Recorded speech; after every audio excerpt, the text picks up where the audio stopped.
Terima kasih Anda masih bersama kami di Kompas Petang, saya Cynthia Rompas. Saudara, jelang sidang pra-peradilan, Peggy Setiawan, kuasa hukum bakal adu alat bukti dengan penyidik. Kuasa hukum Peggy yakin bukti chat yang menguatkan Peggy tak ada di Cirebon akan membebaskan kliennya dari status tersangka pembunuhan Vina dan Eki.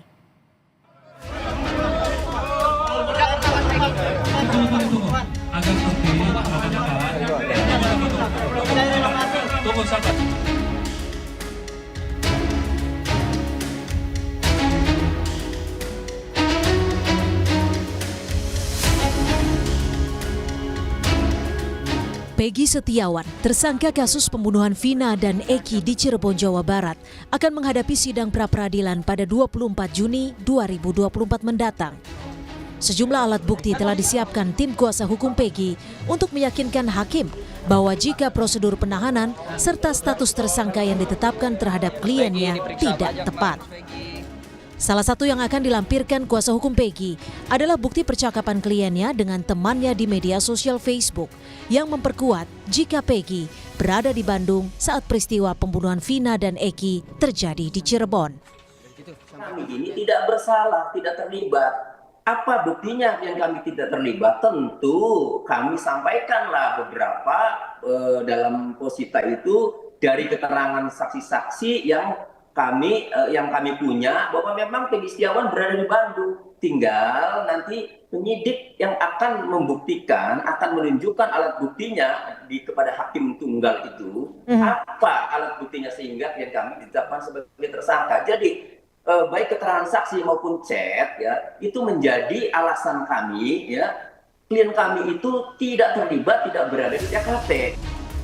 Sementara Guru Besar Fakultas Hukum Universitas Jenderal Sudirman, Hipnu Nugroho menyebut, jika bukti chat atau percakapan Peggy dengan saksi-saksi tidak bisa dimasukkan sebagai alat bukti di sidang pra-peradilan Peggy Setiawan.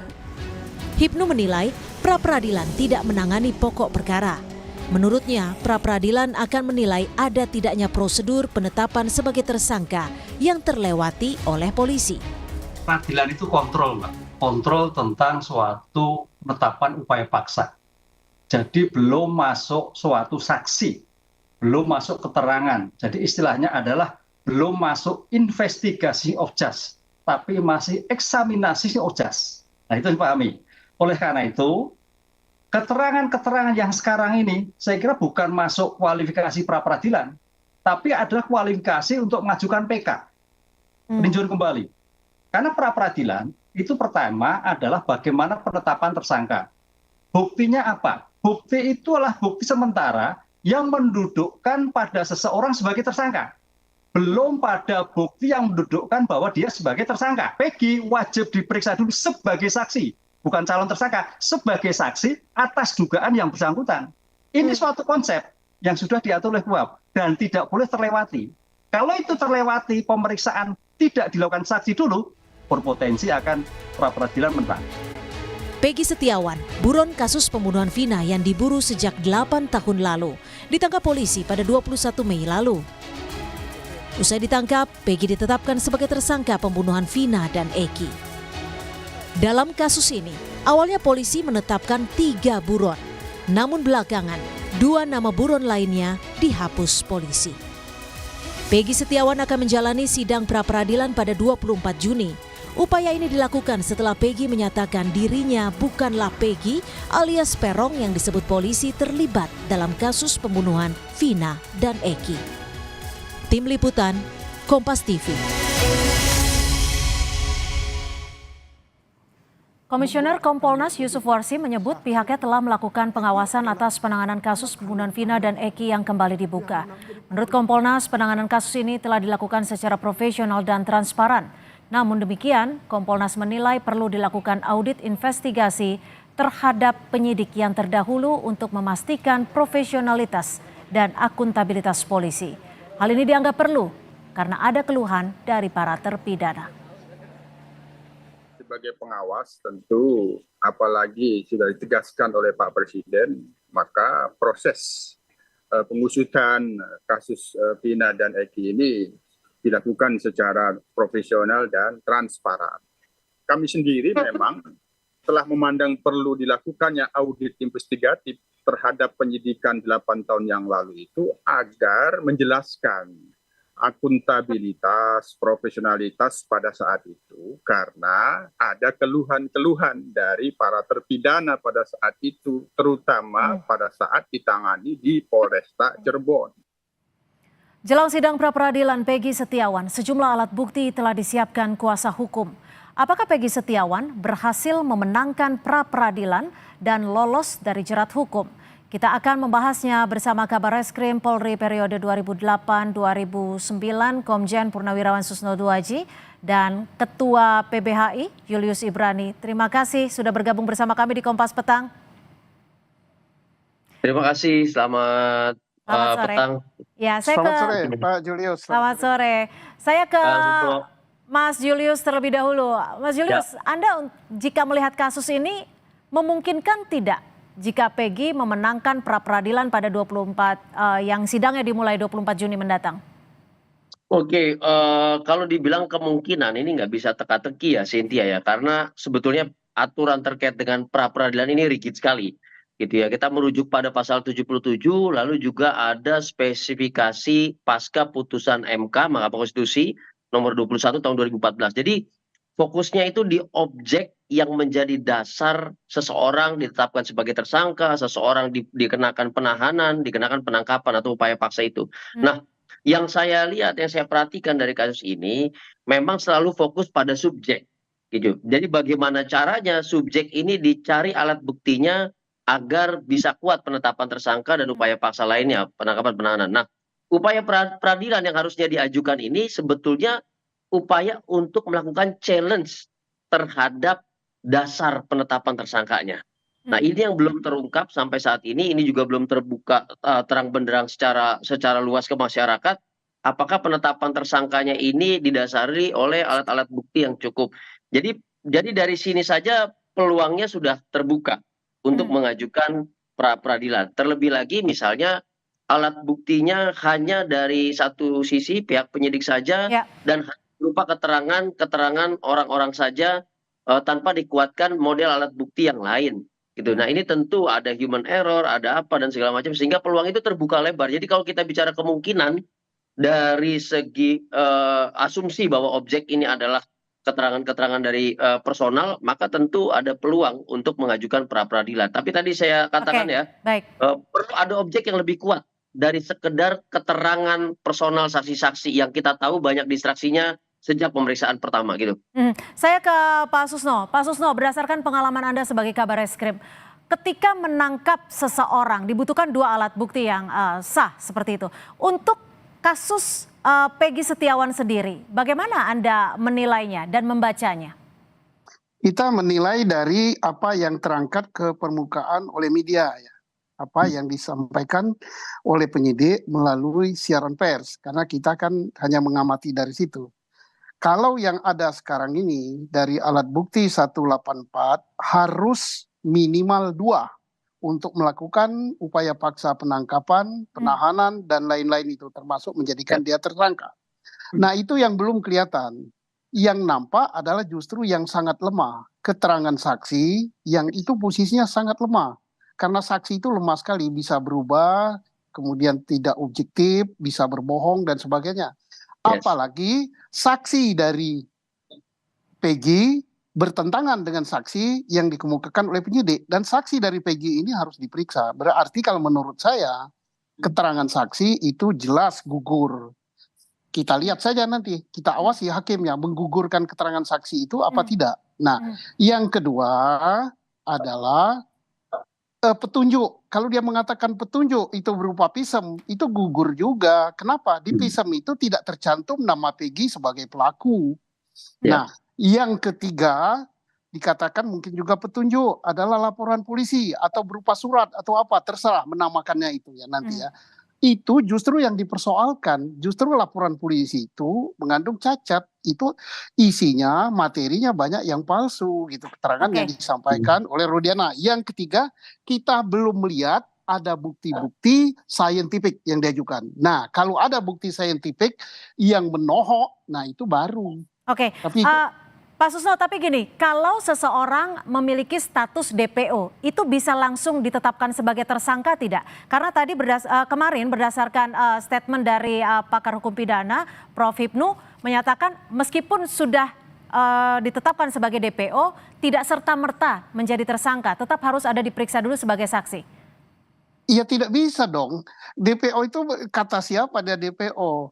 DPO lah sudah dicantumkan di dalam putusan pengadilan pun justru itu yang harus dibuktikan. Apakah PG-nya PG yang ditangkap ini atau PG yang lain?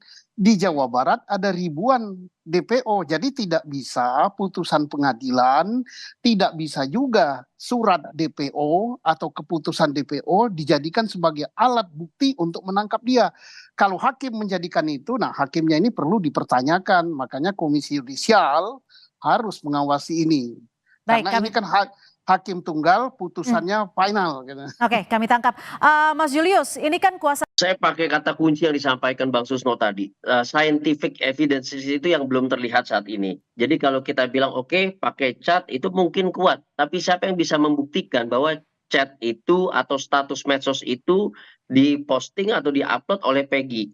Dan apakah di situ terlihat posisinya, apakah digunakan location yang di-share, apakah IP address yang digunakan itu juga adalah milik Peggy di mana letaknya ada di Bandung. Jadi kalau sampai situ saja, ini sama seperti keterangan-keterangan saksi yang sifatnya personal tadi.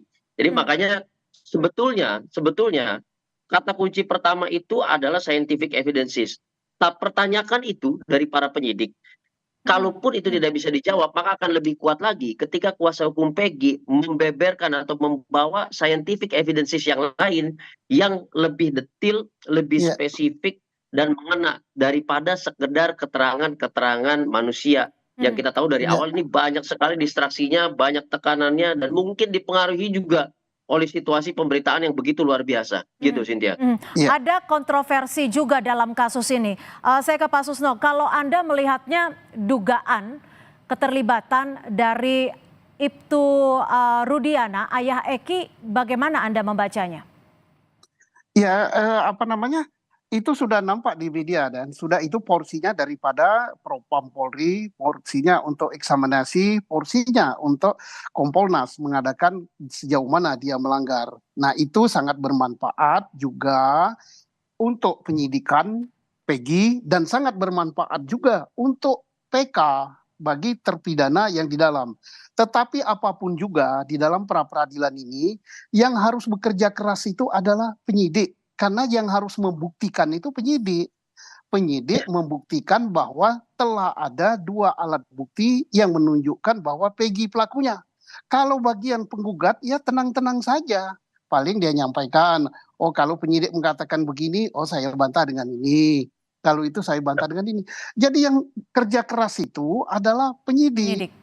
Iya. Karena penyidik harus betul-betul membuktikan, oh ini ada keterangan ahli berupa pisem, nanti dijawab oleh si penggugat. Apakah di pisem itu ada nama Peggy? Tidak. Oh ini ada laporan polisi, apakah ada nama Peggy? Oh tidak. Oh ini ada putusan pengadilan yang sudah inkrah. Di situ kan Peggy sebagai DPO.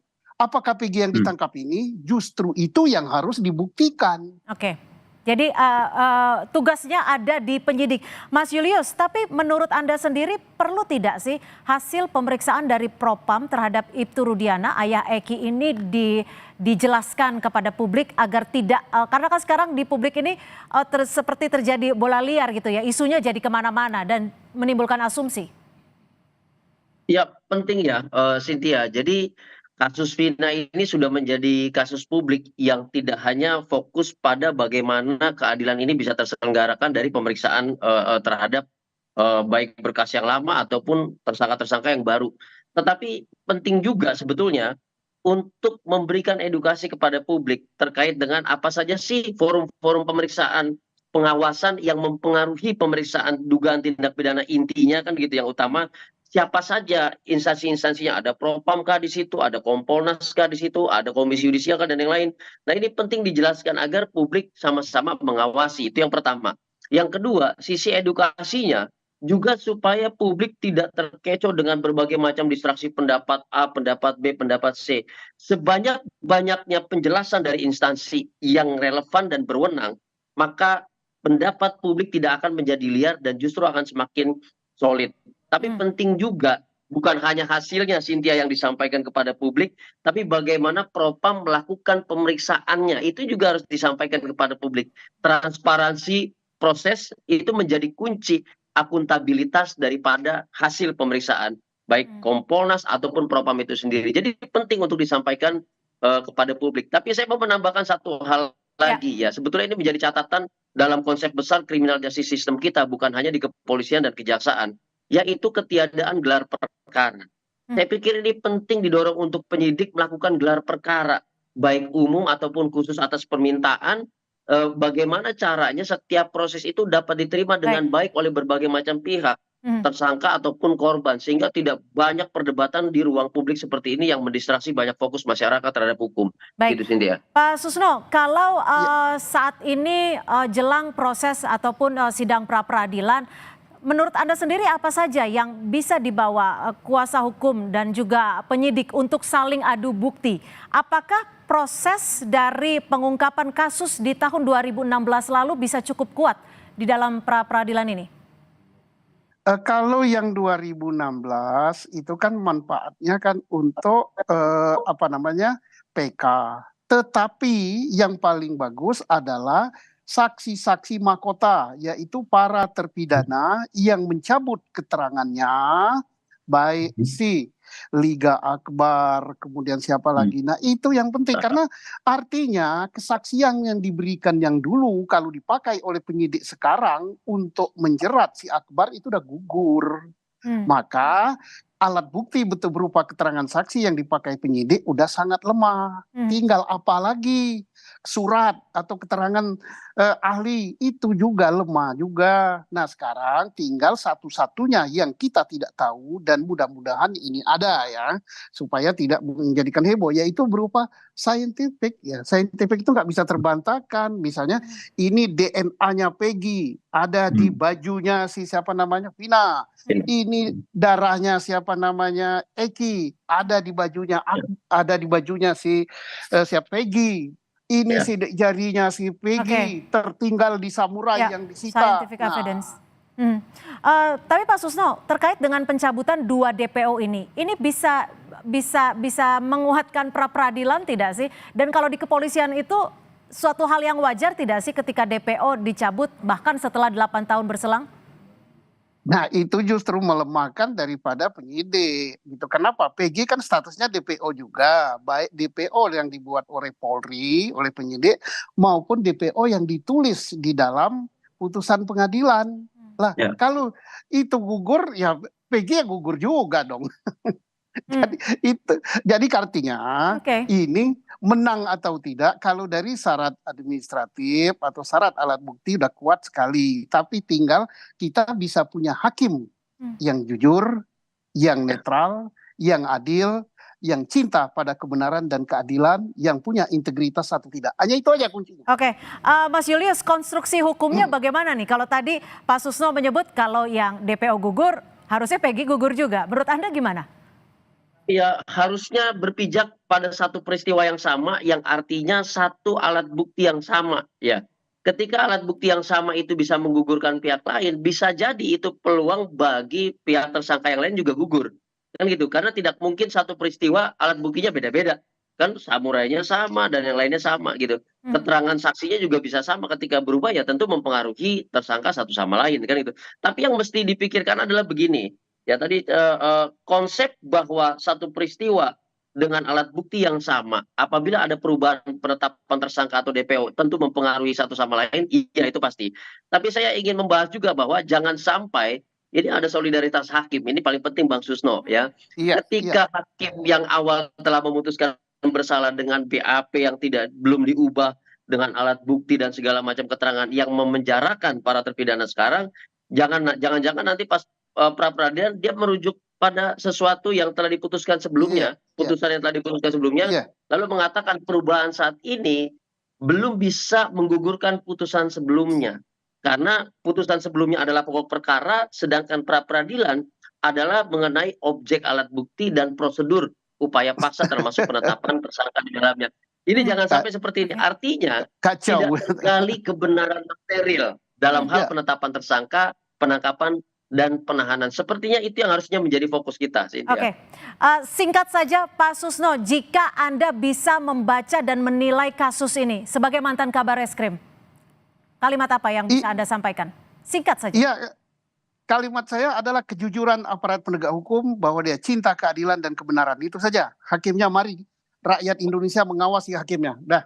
Baik, rakyat Indonesia mengawasi hakimnya. Terima kasih Kabar Eskrim Polri periode 2008-2009 Komjen Purnawirawan Susno Duaji dan juga Mas Julius Ibrahim Ketua PBHI sudah memberikan perspektifnya di Kompas Petang sore hari ini. Selamat sore.